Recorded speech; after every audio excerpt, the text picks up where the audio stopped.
हमारे उच्च स्तरीय अधिकारी इनकी बातें सुन रहे हैं। जो भी नियम कानून है, नियमावली है, उसके दायरे में सभी समस्याओं का समाधान हो रहा है। किसी भी व्यक्ति के हिसाब से, किसी भी अभ्यर्थी के हिसाब से नियमावली पर नियमावली नहीं बदल सकती।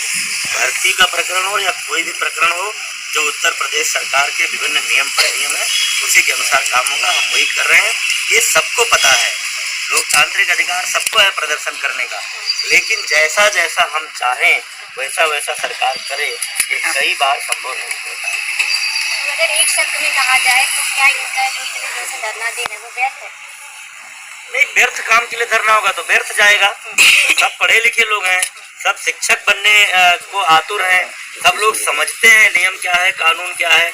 नियम के दायरे से बाहर ना कोई मंत्री जा सकता है, ना कोई अधिकारी जा सकता है, ना कोई विभाग जा।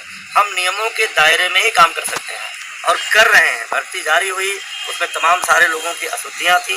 उन अशुद्धियों को सामान्य प्रक्रिया तो ये थी, रेलवे का रिजर्वेशन भी मेल का फीमेल और फीमेल का मेल हो जाए तो आपको स्वयं अनुभव होगा, आप यात्रा नहीं कर सकती।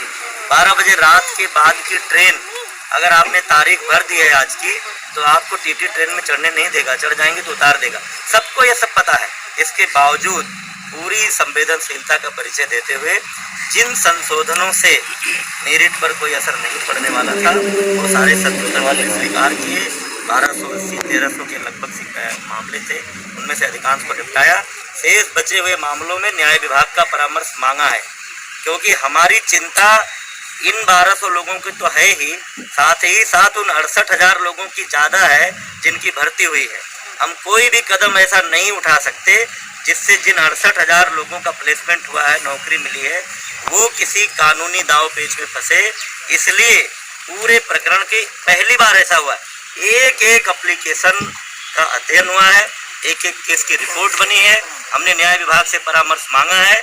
न्याय विभाग जैसा हमको परामर्श देगा उसके अनुसार कार्रवाई करेंगे। सर हम लोग और उसके बाद भी सबके पास ये अधिकार रहेगा कि सरकार के विभाग के किसी भी निर्णय से अगर किसी को असंतोष होगा, अगर किसी को लगेगा कि सही नहीं निर्णय है, तो इस देश में हर आदमी न्यायालय की शरण में जा सकता है। न्यायालय का आदेश फिर सर्वोपरि होगा। जैसा आदेश होगा। सर मैं कहना चाहता हूँ कि हम लोग संशोधन वाले नहीं हैं और ना ही 68,500 के रिक्त पद जो 22,000 वो सीटों वाले हैं। हम 67,69,000 शिक्षक भर्ती के अभ्यर्थी जो प्रतीक्षा सूची का इंतजार। कौन सी प्रतीक्षा सूची जारी हुई थी? कोई प्रतीक्षा सूची जारी हुई थी क्या?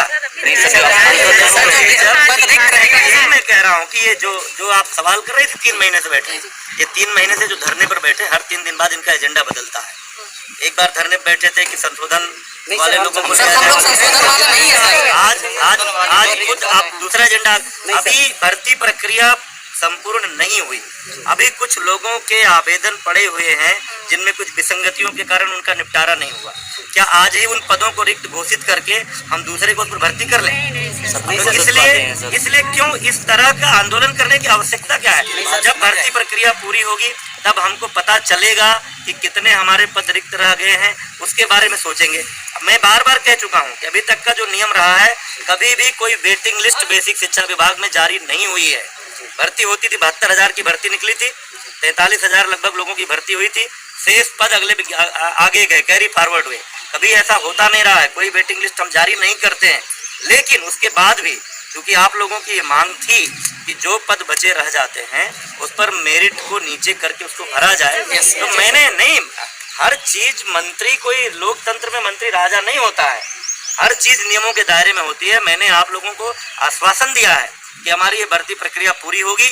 जब फाइनली हमको पता चलेगा कि कितने पद नहीं भरे गए, तो हम इस बात पर विचार करेंगे कि मेरिट लिस्ट को नीचे ले जाकर करें। लेकिन उसके लिए इस तरह का आप धरना प्रदर्शन करके दबाव बनाओगे,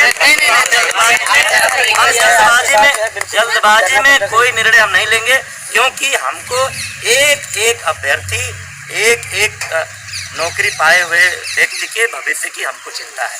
केवल उनकी ही नहीं जो यहाँ धरने पर बैठते हैं, उनकी भी जो जिनकी पोस्टिंग हुई है, जिनकी भर्ती हुई है, उनकी भी जो अभी प्रतीक्षा कर रहे हैं।